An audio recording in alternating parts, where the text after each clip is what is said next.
Les anges m'aiment aussi, depuis la porte du ciel. Les ennemis à jamais, bon chez moi, dans ce beau Seigneur. Seigneur, tu sais, il y a peu d'amis comme toi. Si c'est n'est pas chez moi, alors que verrai je. Les anges m'aiment aussi, depuis la porte du ciel. Et je ne sais jamais, comme chez moi, dans ce beau Seigneur. Seigneur, tu sais, il y a peu d'amis comme toi. Si ce n'est pas chez moi, alors que ferai-je? Les anges me aussi depuis la porte du ciel. Et je ne sais jamais comme chez moi dans ce monde.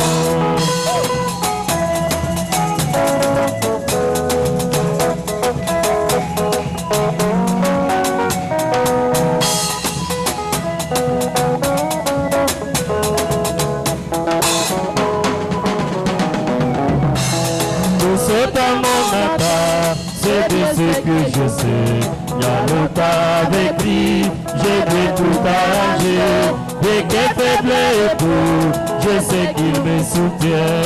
Et je ne sais jamais quand chez moi dans ce oui Seigneur. Tu sais, il y a peu d'amis comme toi. Ce n'est pas chez moi, alors que ferai-je? Les anges m'aiment aussi, depuis la porte du ciel. Et je ne sais jamais comme chez moi dans ce monde. Dans les pays de gloire, nous vivons à jamais. Et tout côté les chiens, je vis dans les chats. Des mondes finissés, de la bigoulouja. Et je ne sais jamais comme chez moi dans ce Seigneur. Seigneur, tu sais, il y a beaucoup d'amis comme toi. Si ce n'est pas chez moi, alors que ferai-je? Les anges m'aiment aussi, depuis la porte du ciel. Et je ne sais jamais comme chez moi dans ce Seigneur. Tu sais, il y a beaucoup d'amis comme toi. Si ce n'est pas chez moi, alors que ferai-je? Les anges m'aiment aussi, depuis la porte du ciel. Et je ne sais jamais comme chez moi dans ce monde.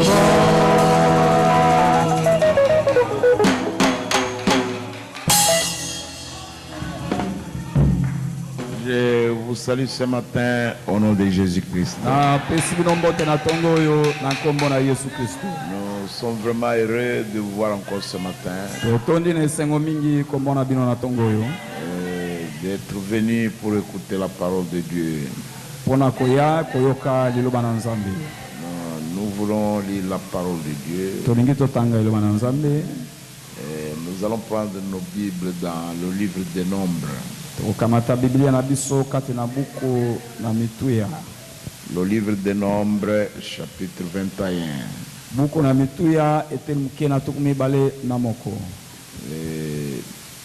Verset 4. Nous allons nous arrêter au verset 9. Le dimanche, nous avons vu Israël devant le rocher frappé. Et nous avons vu Moïse avec sa verge dans la main. Nous avons vu ce que signifiait cette verge-là. Nous avons vu que cette verge-là représentait le nom du Seigneur Jésus-Christ. Et le Seigneur Jésus était notre représentant dans notre jugement. Et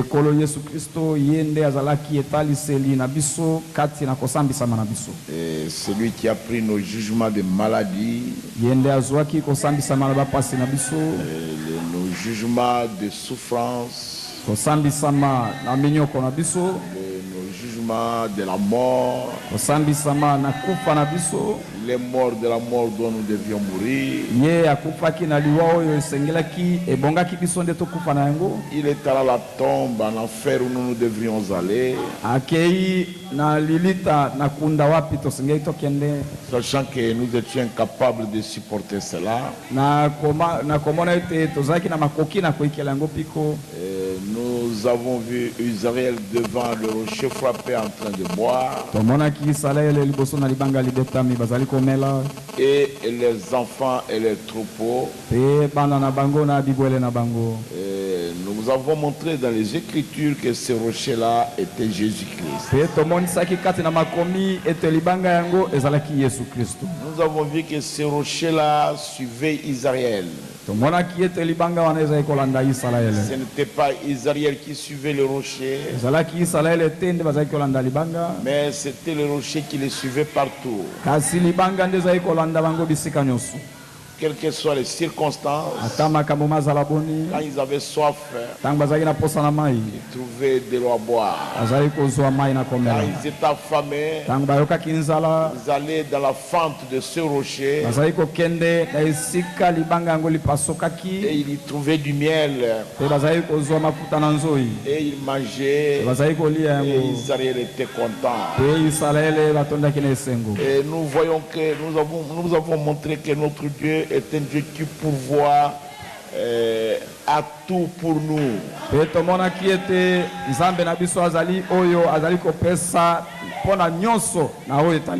À nos besoins physiques et spirituels. C'est un Dieu qui pourvoit à tout. Ni t'étais lui, le diable ferait de nous sa proie. Et aujourd'hui, après qu'ils aient quitté le rocher frappé, après qu'Israël ait vu tout ce qu'il a vu, des prodiges et des miracles, après qu'ils aient vu la main puissante de Dieu, et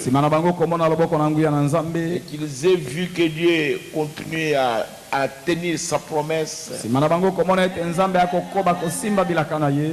qu'il avait donnée à Moïse, qu'il pourvoirait à leurs besoins. Mais Israël a continué toujours à se rebeller dans le désert. Alors nous voulons maintenant lire dans Nombre, comme nous avons promis le dimanche. Aujourd'hui, nous allons introduire Israël devant le serpent d'airain. Nous voulons lire cela maintenant. Dans Nombre 21, lisons ensemble. Versets 4 à 9. Ils partirent de la montagne de Or par le chemin de la mer Rouge.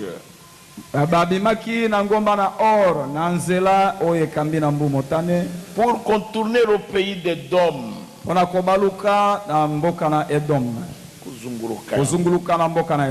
peuple s'impatienta en route. Et parla contre Dieu et contre Moïse.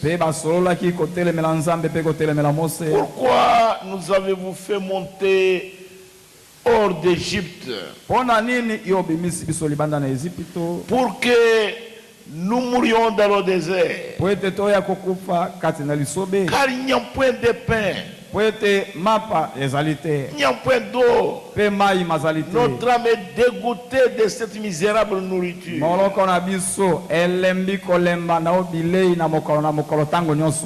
Misérable nourriture.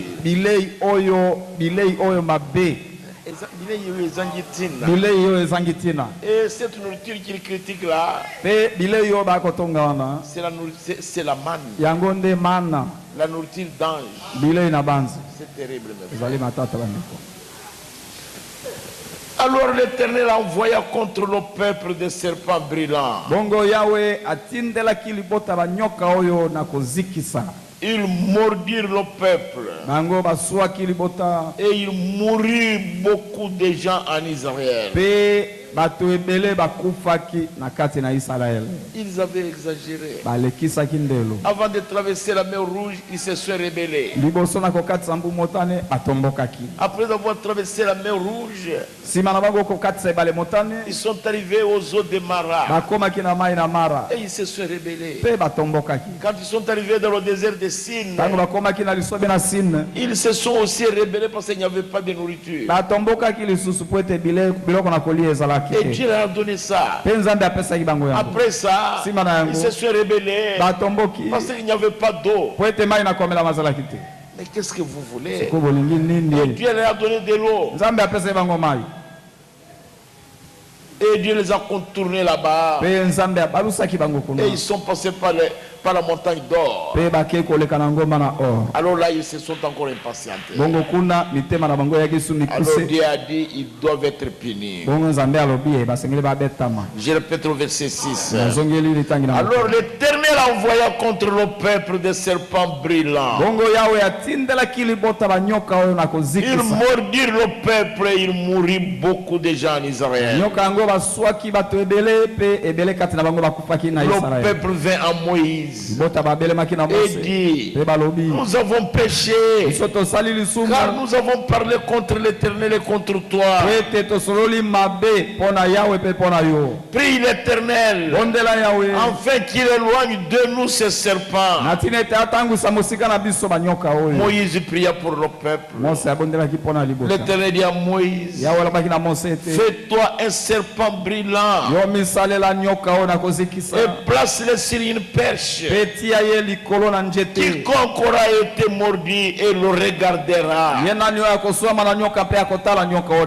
et conservera la vie. Moïse fit un serpent d'airain et le plaça sur une perche. Et quiconque avait été mordu par un serpent et regardait le serpent d'airain conserver la vie. Nous lisons encore dans Jean chapitre 3.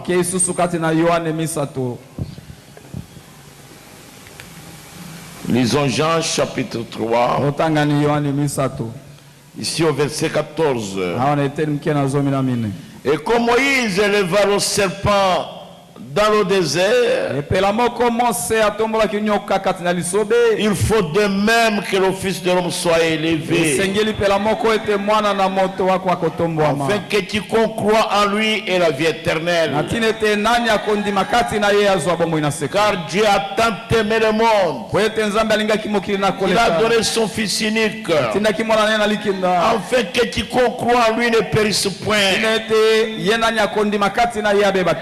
mais qu'il ait la vie éternelle. Prions. Dieu notre Père Céleste, nous te rendons grâce et hommage ce matin. Quand nous voyons Israël dans cette condition, nous savons que c'est la nôtre. Nous te prions comme tu avais eu pitié d'Israël, Seigneur. Et pitié de nous. Ce n'est pas pour rien, Seigneur, que tu as envoyé le Seigneur Jésus. C'est pour nous conserver la vie. Nous te disons grand merci ce matin. Et nous demandons que ta présence imminente soit avec nous. Que quiconque est venu ce matin, qui écoutera cette parole, ceux qui nous suivront dans le monde des ondes, nous te le demandons, Seigneur, qu'ils soient bénis, qu'ils soient guéris, que leur vie soit conservée. Nous demandons cela pour ta gloire. Donne-nous le contexte complet de l'Écriture, alors que nous voulons la porter à ton peuple. Fais-le pour ta gloire à toi. Au nom de Jésus-Christ. Amen. Amen. Vous pouvez vous asseoir, mes bien-aimés.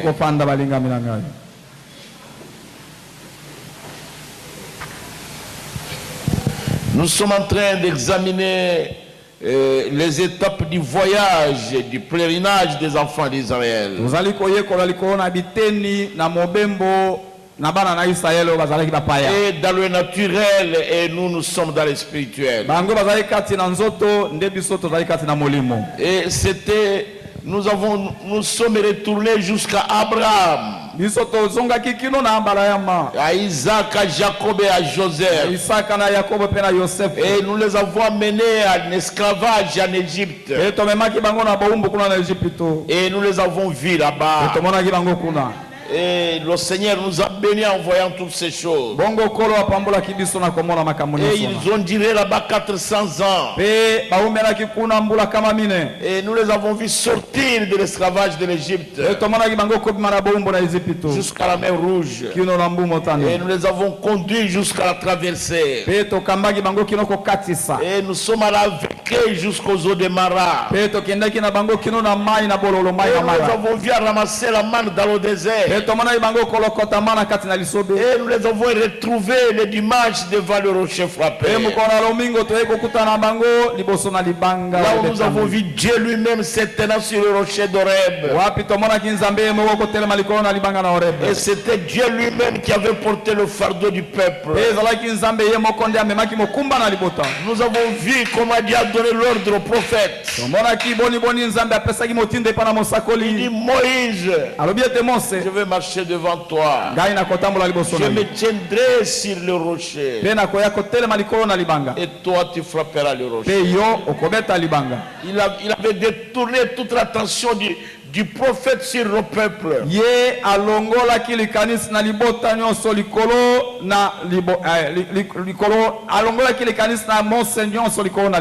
Parce que Moïse était colérique.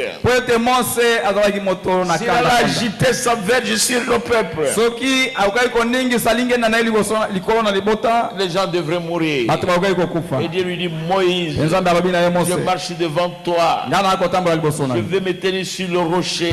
Je me tiendrai là-bas, Moïse. Mais toi, prends ta verge et frappe le rocher. C'était terrible. Et le peuple devrait être épargné. Parce que Dieu lui-même, il avait pris ce poids-là. C'est pourquoi il est monté au calvaire sans dire aucun mot. Il n'a dit aucun mot. Et on l'a jugé jusqu'à ce qu'on lui a donné de l'eau boire amère au calvaire.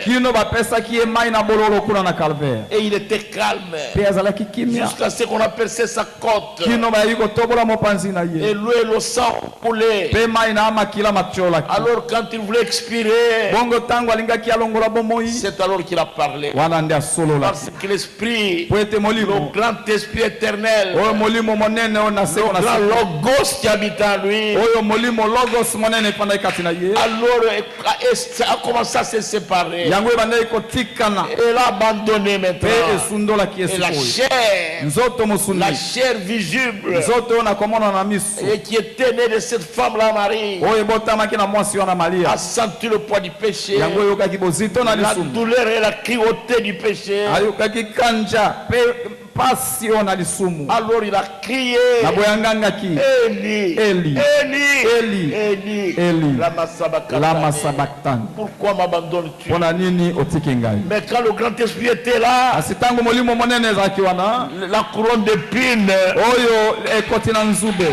le fouet qu'on a donné, toutes ces blessures là, même la salive sur sa figure, ça ne lui disait rien. Parce que le grand esprit habitait dans cet tabernacle. Quand il a commencé à s'envoler, alors le poids du péché, la cruauté du péché s'est fait sentir dans la chair. Et il a crié et l'esprit est parti. Et il est mort comme un malfaiteur. À cause de nous. C'était terrible. Et aujourd'hui, ce matin, nous voulons amener Israël devant le serpent d'airain. Nous amenons Israël devant le serpent. C'est de cela que nous allons parler. Mais nous vous faisons cette récapitulation de ce que nous avons vu pour que vous ne puissiez pas oublier. Est-ce que vous comprenez cela? Peut-être avant que je n'aille en campagne à Banalia, nous allons les déplacer de là et nous allons traverser avec les Jourdains. Et nous allons voir ce que le nouveau commandant de l'armée de l'Éternel Josué leur dira.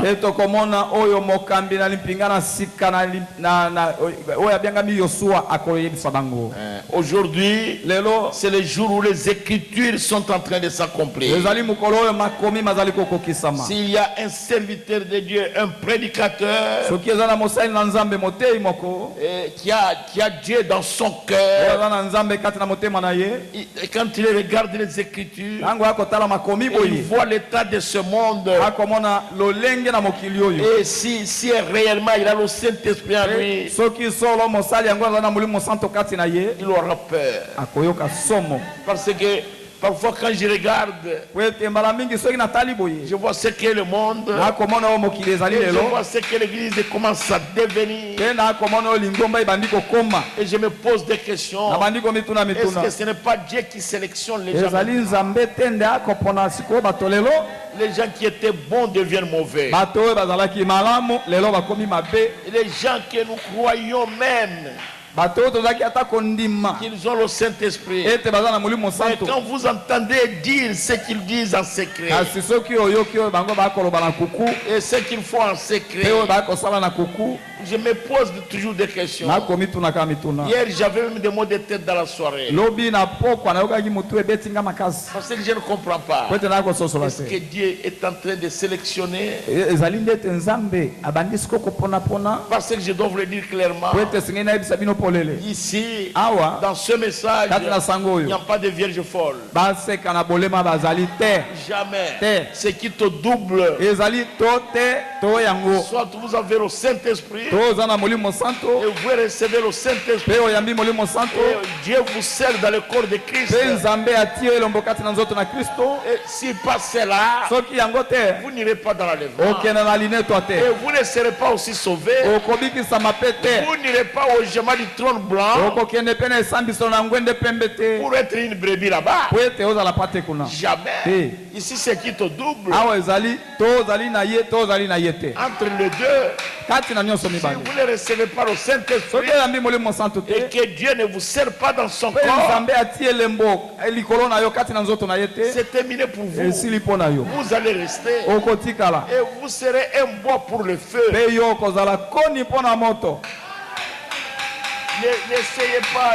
N'essayez pas de consoler votre conscience. Jamais ne le faites pas. Je vous conseille, mon frère. N'essayez pas, n'essayez jamais de consoler votre conscience. Sinon, vous allez rester, ce n'est pas mon problème. Parce que quand une semence est semée, elle s'élèvera. Ça doit s'élever quelque part. C'est pourquoi nous voulons que la semence qui est semée dans le cœur des gens soit la vraie semence de Dieu sans mélange. Parce qu'un jour, chaque prédicateur, chaque pasteur, chaque évangéliste, chaque enseignant de l'écriture se tiendra devant le trône de Dieu. Il devra rendre compte au jugement de ce qu'il a fait et de ce qu'il a dit dans cette vie ici. Même toi ma soeur, même toi mon frère, quand tu viens écouter la parole de Dieu, alors que la semence de la vie éternelle est proclamée, vous rendrez compte de ce que vous faites et de ce que vous dites, de la semence de Dieu qui est semée dans vos cœurs. Si je vous égare, je vous égare. À ce moment-là, je serai considéré comme un trompeur. Et je ne réussirai jamais. Ça, je vous l'ai dit. Quiconque le fera ne réussira jamais. Nous ne sommes pas dans une affaire politique ou une affaire commerciale. Jamais. Jamais, mes frères. Vous ne savez pas quand Jean a vu Jésus dans le livre de l'Apocalypse. C'était terrible. Et Jean a crié au ciel. Il n'y avait personne pour ouvrir le livre. Ni au ciel, ni sur la terre, ni sous la terre, même pas capable de le regarder. Il n'y avait que l'agneau de Dieu. Il y avait des immolés avant la fondation du monde. Et qui est venu prendre le livre d'entre les mains de celui qui est assis sur le trône. Et quand il a pris cela dans les mains de celui qui est assis sur le trône, les anciens ont crié que tu es digne. Et aujourd'hui, Seigneur, mon frère, sur la terre, il n'y a personne qui est digne. Pasteur, prédicateur, qui qu'il soit, personne n'est digne. Nous tous, nous sommes nés sous le péché. Il n'y a personne qui est digne. Alors nous devons faire attention à la parole de Dieu. Quand Dieu nous l'envoie, nous devons faire attention avec la parole de Dieu. Alléluia. Amen. Nous disons que nous avons vu, nous sommes en train de voir Israël dans ces 3 étapes dans le voyage. Israël en Égypte. Et nous sommes en train de le voir dans le désert. Et nous allons encore le voir dans la patrie, dans la Palestine qui avait été promise par Dieu. Et tout cela, c'est l'Église. Quand nous parlons d'Israël, nous sommes en train de parler de l'Église. Nous ramenons l'Église en arrière. Et pour qu'Israël voit, pour que l'Église voie ce qu'Israël avait fait. Et tout cela a été fait pour notre instruction. Nous avons vu que Dieu avait donné des promesses à Abraham. Et il lui avait donné des promesses qu'il le sauverait. Il a fait avec Abraham une alliance inconditionnelle. Pas seulement Abraham lui-même, mais Abraham et sa postérité. Et nous avons vu que pas toute sa postérité, mais sa postérité promise. Et cette postérité promise était en Isaac. Nous avons vu cela. Parce qu'Abraham a eu 11 fils. Mais un seul parmi eux était selon la promesse, c'était Isaac.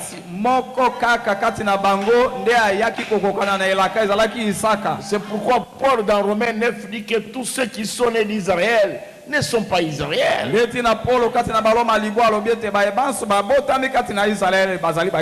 Mais en Isaac sera nommé pour toi une postérité.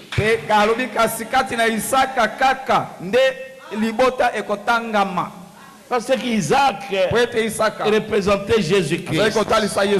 Et nous avons vu Christ en Abraham. Nous avons vu Christ en Isaac. Nous avons vu Christ en Jacob.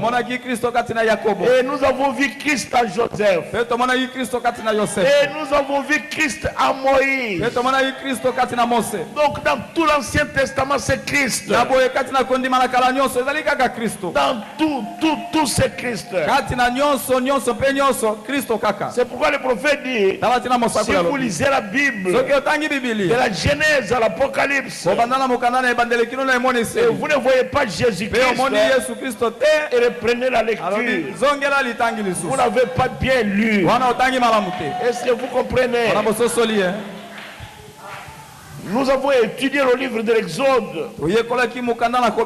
Et nous sommes arrivés jusqu'aux eaux de séparation. Nous avons vu la génisse rousse. Et nous avons vu qu'elle ne devrait pas être brune. Ni bleue. Ni rose. Il fallait qu'elle soit une génisse rousse. Exact. N'ayant aucun défaut. Et qu'on devrait la brûler. Et qu'on devrait prendre sa cendre et mettre dans l'eau et faire les eaux de séparation. Et qu'on devrait prendre cette eau sans servir pour asperger le peuple.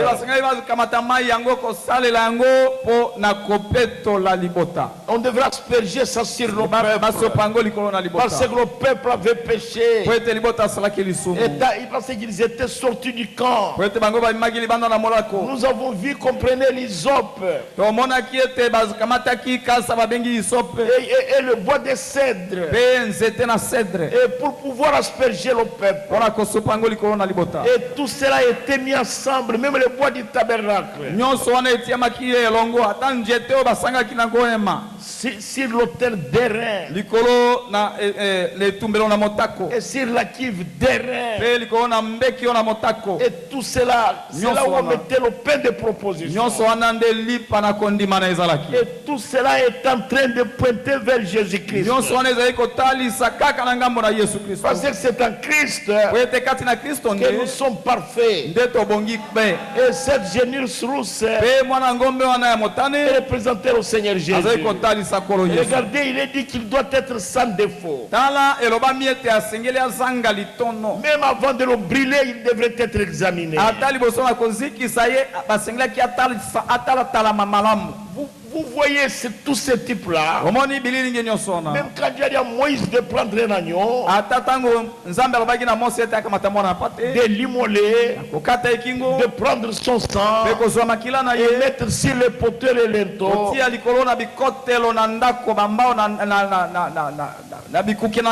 Nous avons vu les précisions dans les Écritures. Il était dit que cet agneau devrait être sans défaut. On devrait l'examiner. On devrait le garder. Du 10e jour au 14e jour. Et il devrait être le premier-né de sa mère.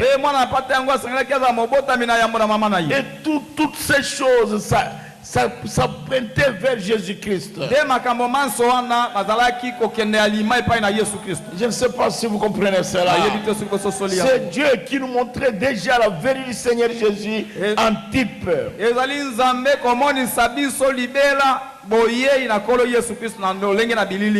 Est-ce que vous comprenez cela? Dieu, quand il donne une promesse, ça ne manquera jamais. Les promesses de Dieu, il y a des promesses de bénédiction. Il y a aussi des promesses de malédiction. Vous devez faire attention avec la parole de Dieu. C'est Dieu qui avait dit à Abraham, je te sauverai, toi et ta postérité. Mais quand Abraham a posé la question à Dieu, dans Genèse 15, et je m'en vais sans enfant, Eliezer de Damas sera mon héritier. Que me donneras-tu? Je lui dis Abraham, toi, tu vas connaître une vieillesse très heureuse. Et tu vas te reposer. Mais ta postérité séjournera 400 ans dans un pays étranger. Et il sera ta postérité sera maltraitée. Mais moi, je les sortirai par ma main puissante. La nation qui les maltraitera, je vais la châtier. C'est terrible, mes frères. Toutes ces choses-là, c'est pour notre instruction. Je ne sais pas si vous comprenez. Israël représente parfaitement l'église. Regardez Moïse, un type très parfait de l'organisation de l'église.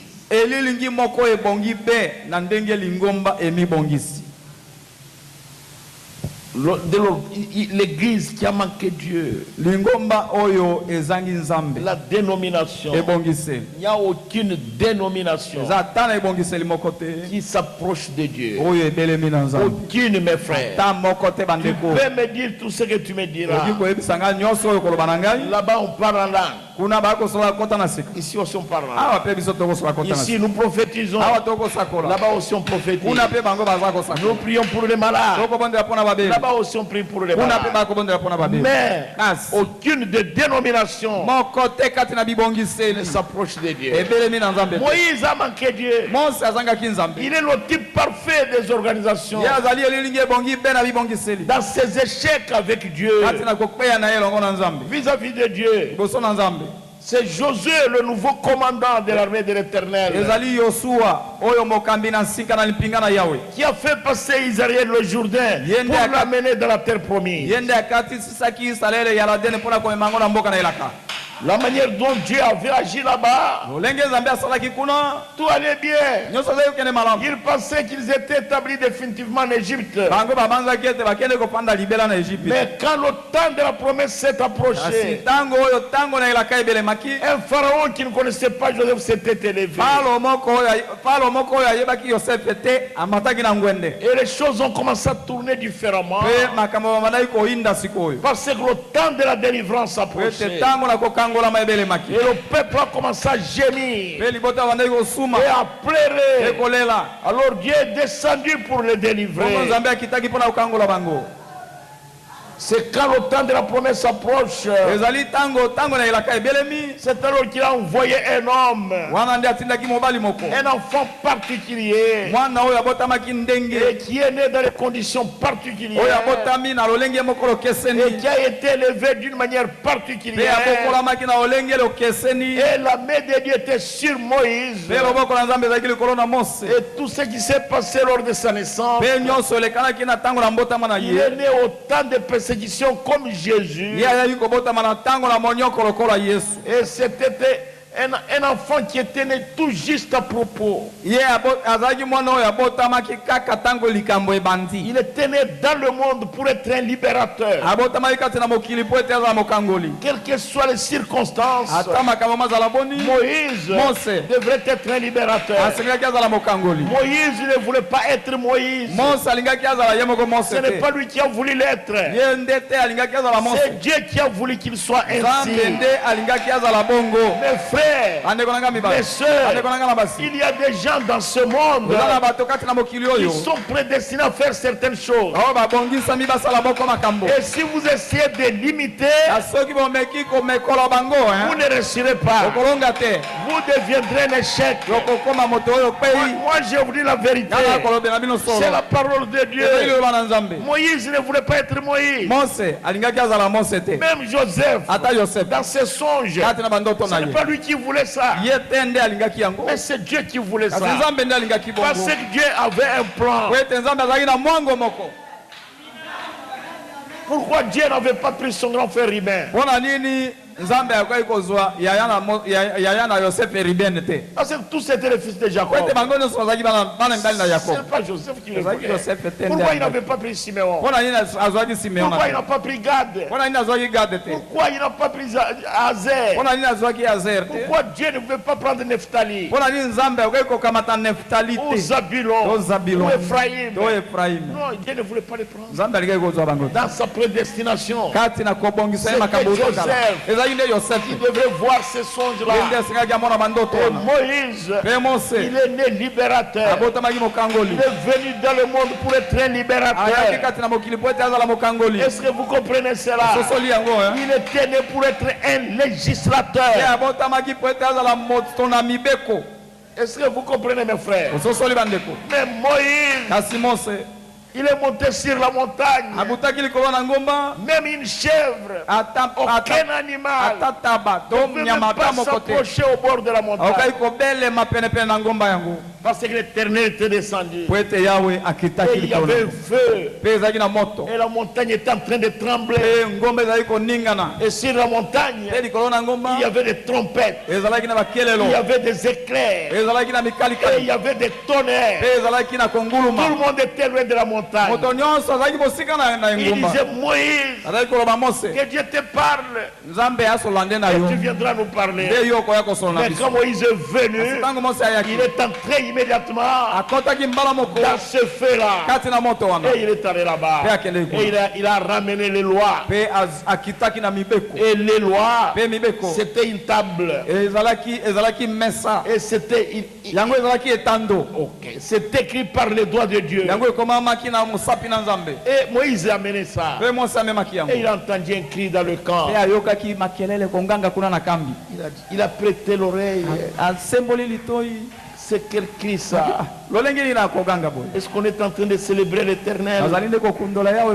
Ou qu'est-ce qui se passe? Aaron, qu'est-ce qu'il est devenu? Il a entendu Aaron après Moïse. C'est terrible. Il a ramassé les boucles d'oreilles des oreilles des femmes. Il a fabriqué un veau d'or. Vous savez qui est Aaron? Il était l'interprète de Moïse. C'est terrible ça. Moïse a dit à Dieu, je ne sais pas parler de moi.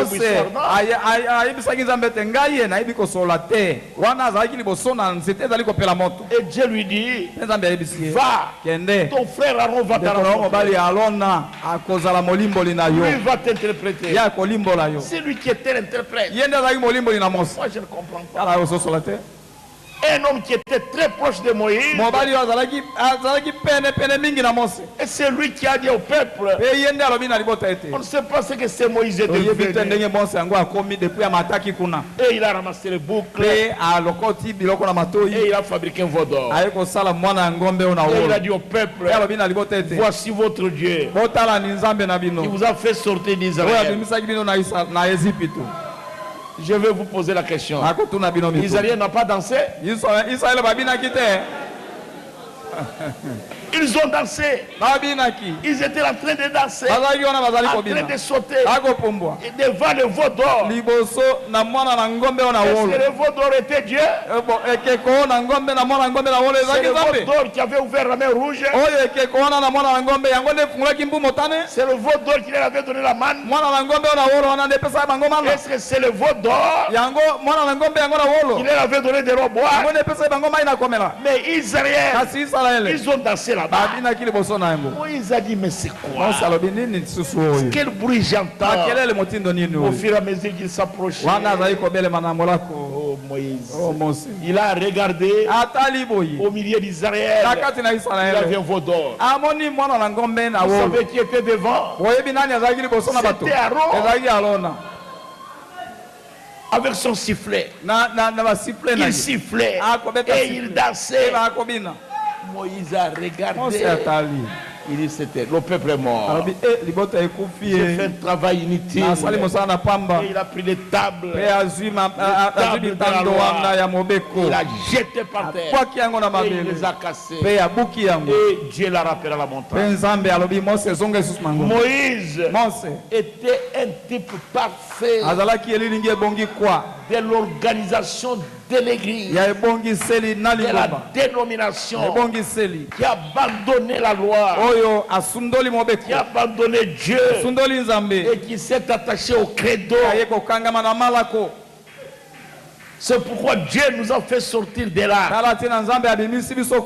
Moi, je m'étonnerais qu'un homme quitte ici, qu'une sœur quitte ici. Je m'étonnerais qu'il retourne dans les dénominations et qu'il aille dans les groupes de prière et qu'il aille prier chez Gilles Moulindo.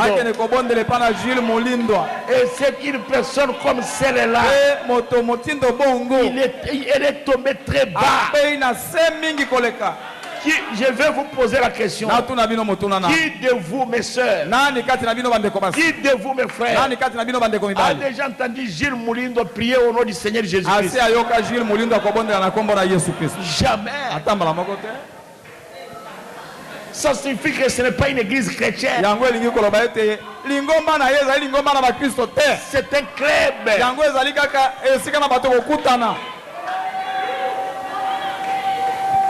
Vous quittez le message et vous allez dans les dénominations. Vous retournez dans le groupe de réveil. Oh non, un prophète est passé chez moi. Moi j'étais seulement assis là-bas. Je n'ai jamais vu cette femme-là.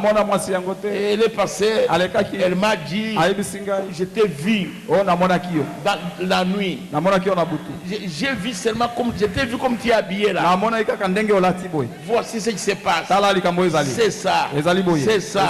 Le prophète dit, dans les derniers jours, il y aura beaucoup de femmes,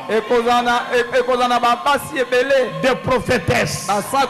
Il y aura beaucoup d'hommes qui vont raconter des choses mensongères. Mais quand vous les soumettez à l'épreuve de la parole, ils ne sauront jamais tenir les talons de mesure. C'est la parole de Dieu. Est-ce que vous comprenez? Israël, ils avaient l'Urim Tumim. C'était une tablette où il y avait 12 pierres. Quand le songeur, ou celui qui a vu la vision, ou celui qui prophétise, venait donner son songe ou sa prophétie devant l'Urim Tumim, si les 12 pierres de l'arc-en-ciel, si ça ne reflétait pas les lumières sacrées de l'arc-en-ciel,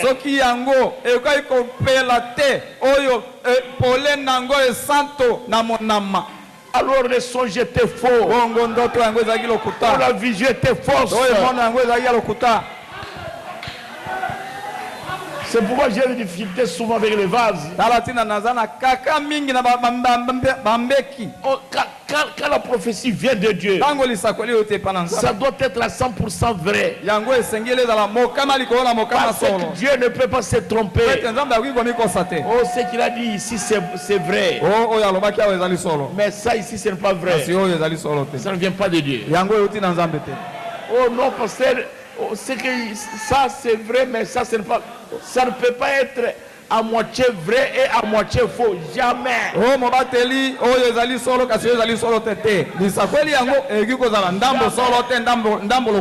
Tout doit être vrai. Le songe de Joseph, tout était vrai. Et Moïse était né dans ce but-là.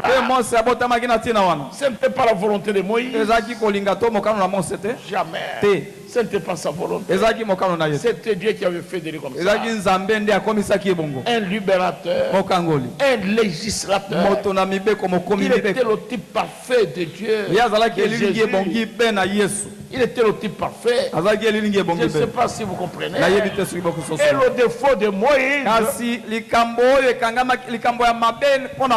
il était très colérique. C'est pourquoi quand il a vu ce veau d'or là, alors il a cassé les tables de la loi. C'était pas possible. Et il est remonté à la montagne, montrant clairement que quand le Fils de Dieu viendra, lui-même le parfait, la prêtrise humaine, la sacrificature des hommes va prendre fin. Tout doit venir de Dieu. Si tu es prédicateur, tu es un pasteur, un évangéliste, un docteur, tout doit venir là-bas. Vous devez être rempli du Saint-Esprit. Sinon, vous allez tuer le peuple. Moïse avait une grande faiblesse. Et sa faiblesse, c'était la colère. Et Jésus aussi avait une faiblesse. La faiblesse de Jésus, c'était la faim. Et le diable a attrapé Moïse sur sa faiblesse, sur son caractère, colérique. Mais quand il est venu vers Jésus, Moïse est à la montagne 40 jours, toujours dans cette feu-là. Il est redescendu avec les tables de la loi. Mais ce qu'il a vu, son cœur s'est révolté. Il a pris les lois, il a cogné par terre et il est remonté à la montagne. Mais Jésus, sa faiblesse, c'était la faim. Alors le diable est venu l'attaquer là-dessus. Si tu es réellement le Fils de Dieu, prends ces pierres, transforme-les en pain. Alors il a su que ça n'était pas Moïse. Il devrait comprendre ça. Il dit si tu es fils de Dieu, prends ces pierres, transforme-les en pain. 40 jours et 40 nuits. Et tu n'as pas mangé. Mais regarde comment tu es devenu faible. Et Jésus lui dit, il est écrit, l'homme ne vivra pas de pain seulement, il vivra de toute la parole qui sort de la bouche de Dieu. Et le diable a compris alors qu'il n'avait plus affaire à Moïse. Il a compris qu'il se trouvait en face d'un plus grand que Moïse. Car Jésus connaissait la parole. Il connaissait la parole. Écoutez le prophète. Laissez-moi lire au paragraphe 22 et je vais continuer. Est-ce que je peux lire ça? Le paragraphe 22. Des arrières devant le serpent d'airain. Le paragraphe 22 dit ceci. Et s'il y a quelque chose que l'Église devrait connaître aujourd'hui, c'est la parole de Dieu. Écoutez le prophète. Je répète cela. Et s'il y a quelque chose que l'Église devrait connaître aujourd'hui, c'est la parole de Dieu. Comment l'assembler et l'appliquer à votre cœur. Comment l'appliquer, vous mon frère et vous ma soeur, quand la parole est proclamée, rassemblez-la et appliquez-la à votre cœur. Ne dites pas ce que le frère Kabamba prêché aujourd'hui, c'est pour le frère Wenga. Ce que le frère Kabamba prêché aujourd'hui, c'est pour le frère Marcel. Jamais. C'est pour vous. Et c'est pour vous mon frère. Rassemblez la parole de Dieu et appliquez-la à votre cœur. Est-ce que vous me comprenez très bien? Paragraphe 23. Car ceci est le jour. Frère, vous m'en serez témoin. C'est un jour des ismes. C'est le jour des ismes. Le jour des dénominations. Les gens même dans le message deviennent même des dénominations. À Mbandaka, il y a eu une réunion. Cette réunion-là, c'était des pasteurs du message, des prédicateurs qui ont tenu une réunion. Et cette réunion-là, c'était une réunion pour la polygamie.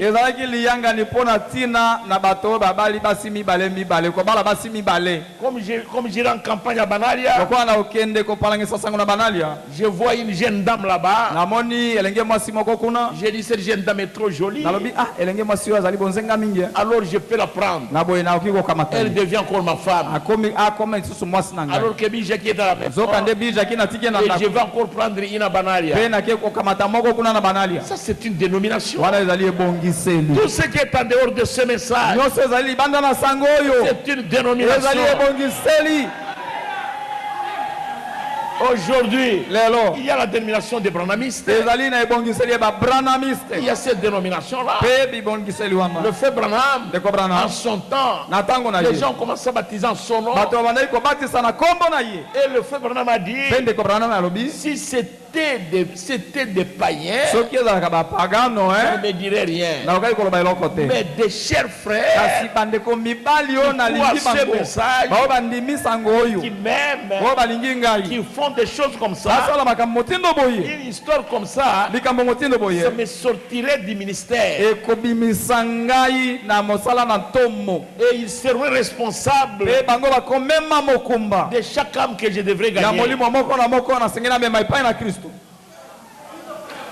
C'est Dieu qui était descendu l'encourager. Il voulait sortir du champ missionnaire. Pour ces gens-là, quand vous entendez, ça sont les Branham Dieu, c'est une dénomination. Et les gens ont fait beaucoup de dénominations. Oh, Jésus est déjà venu. Et puis ils organisent la Sainte Seine. Et ils lisent aussi 1 Corinthiens. Moi je ne comprends pas ça. Parce que là-bas il est dit, même dans Matthieu 26, prenez ceci, mangez. Ceci est mon corps qui a été brisé à cause de vous. Prenez cette coupe et buvez-en. C'est le sang de l'alliance qui sera répandu pour la rémission de vos péchés. Et Paul, il répète ça. Il dit prenez-en, buvez. C'est le sang de l'alliance. Chaque fois que vous en buvez et que vous en mangez, vous annoncez la mort du Seigneur jusqu'à ce qu'il vienne. Et ces gens-là qui prennent la Sainte Seine, et ils disent Jésus est déjà venu. Mais c'est une dénomination. Écoutez le prophète. Je répète le paragraphe 23. Car ceci est le jour. Frère, vous m'en serez témoin. C'est un jour des ismes. J'ai fait une étude sur la Genèse. Voici maintenant 2 ans sur la Genèse. C'est le commencement, le départ Le chapitre sémence. Et vous remarquerez que tout ce qui est de nos jours ont eu leur commencement dans la Genèse. Ils ont eu leur début là-bas dans la Genèse. Et c'est terminé ici dans les derniers jours. C'est comme ça. Laissez-moi continuer. Paragraphe 24. Par exemple, beaucoup d'entrées, comme cette religion formaliste commença par Caïn, comment cela continua à se développer et est venu par les fils de Noé, de Cam. Tala boni boni yango ebandaki kofuluka ebandiki kokola pe kino ekuti mwana na Noa Kam.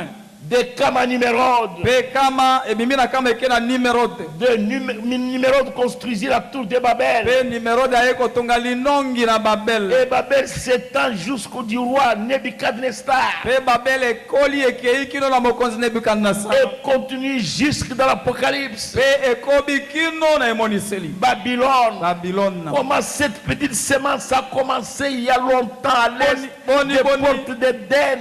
Boni boni mwa momboto wana moke bandaka la pe koli e bandina bikuke na Eden. Comment elle a évolué denge nini yango ekobi mobembo na yango et arriva à sa fin. Pe ekomi na suka na yango Toutes les formes de culte lolenge nyonso na masambo et autres ont commencé là-bas na misusu nyonso e bandande kuna pour aller jusqu'à leur fin. wana kokende kino na suka na yango. Mais mes frères, andeko na ngai ça a commencé là-bas. E bandande kuna.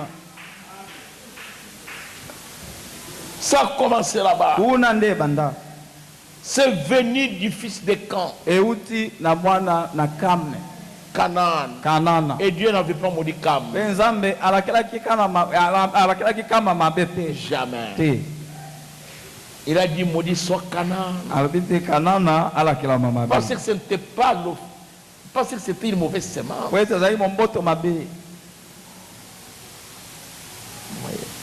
Il avait maudit Canaan. Et de là est venu Nimérode. Et de là, de Nimérode est venu la tour de Babel. Et là, Nebuchadnezzar est venu. Et Babylone est là. Jusqu'à l'Apocalypse. Et le diable, il avait son trône à Babylone. Au fur et à mesure que les choses évoluaient, il a déplacé ça. Il est à la Pergame. Quand il a vu que là-bas, Polycarpe a découvert ça, avec Colomba, il a déplacé ça. Ça y est à Rome. Ça finit par là. Qu'est-ce que vous pensez, mes frères? Tout a commencé là-bas. Maintenant, il nous incombe, paragraphe 25, il nous incombe d'éveiller. Soyez attentifs.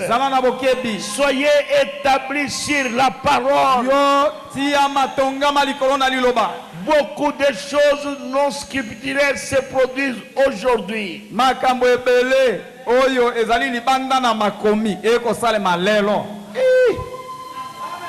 Veillons sur les Écritures. Rassurons-nous que là où nous nous tenons, on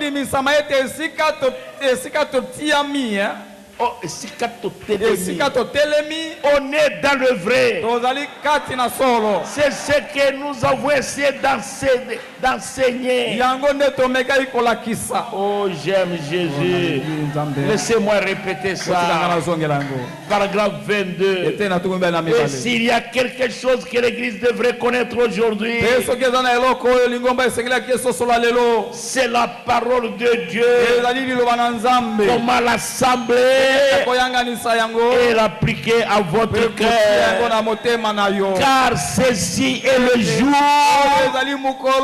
vous m'en serez témoin. C'est un jour d'exisme. C'est terrible ça. C'est un jour d'exisme. Paragraphe 25. Je vais m'arrêter là aujourd'hui. Maintenant, il nous incombe de veiller. Soyez attentifs. Soyez établis sur la parole. Ok. Beaucoup de choses non scripturaires se produisent aujourd'hui. Veillons sur les Écritures. Rassurons-nous que là où nous nous tenons, on est dans le vrai. Rassurons-nous que là où nous nous tenons, on est dans le vrai. C'est ce que nous essayons de vous enseigner. Amen. Amen. Que ceux qui ont entendu ça disent Amen. Rassemblez la parole de Dieu et appliquez-la dans votre cœur. Et l'appliquez pas sur moi. Non, appliquez-la sur votre cœur. Aujourd'hui, vous devez veiller. Et soyez attentifs. Soyez établis sur la parole. Rassurez-vous que là où vous vous tenez, vous êtes dans le vrai. Pasteur Michel, moi votre frère, ici, je ne suis allé dans aucune église de fausse doctrine. On m'invite partout. Je n'y vais pas. Je ne veux pas aller soutenir ce qui est mauvais. Mon frère, c'est Dieu qui vous a appelé. Aucun homme sur la terre. Tout ce qu'il vous donnera, ça va rester ici. Appliquez la parole de Dieu sur votre cœur. Il y a des gens aujourd'hui qu'on achète avec l'argent pour les faire entrer dans la fausse doctrine. Il y a des gens aujourd'hui qui s'appuient sur les gens. Non, non, non, non. Je ne veux pas m'appuyer sur quelqu'un. Même s'il est fort, même s'il est riche, même s'il est puissant, il n'y a aucun homme puissant. Celui qui est très puissant, c'est Jésus. Où est Hitler aujourd'hui? Où est Napoléon? Où est Alexandre le Grand? Où est Néron? Où est César aujourd'hui? Tous ces gens-là ne sont pas là. Où est Pharaon aujourd'hui? L'homme puissant sur qui je vais m'appuyer, c'est le Seigneur Jésus. Il n'y en a pas sur la terre. Le ciel. Regardez au ciel. Regardez à Jésus. Vous devez veiller, ma soeur. Un peu ici. C'est mon ami qui m'a invité. On aille un peu là-bas. Je vais aller là-bas faire quoi? Est-ce que là-bas il y a la vérité? Veillez. Vous devez veiller, mes frères. Vous devez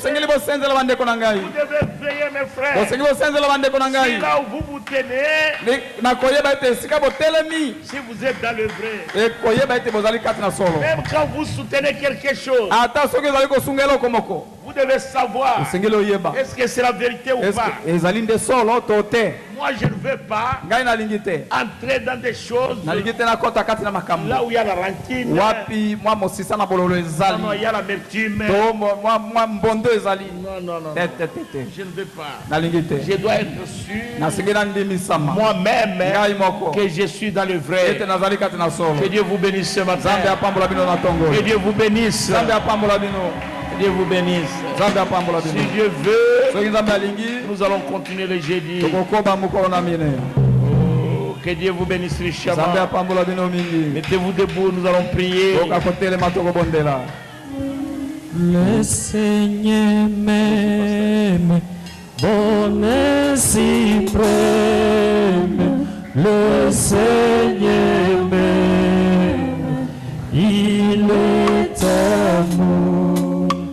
Le Seigneur même, bon et suprême, le Seigneur même, il est amour. Chantons, je dirai toujours, le Seigneur même, le Seigneur même, il est amour. Chantons, je dirai toujours, le Seigneur même, le Seigneur même, il est amour. Mon frère, ma soeur, ce que nous devons connaître, c'est seulement la parole de Dieu. Rassemblez cela dans votre cœur et appliquez cela. Et soyez sûrs que nous nous tenons dans la vérité. Amen.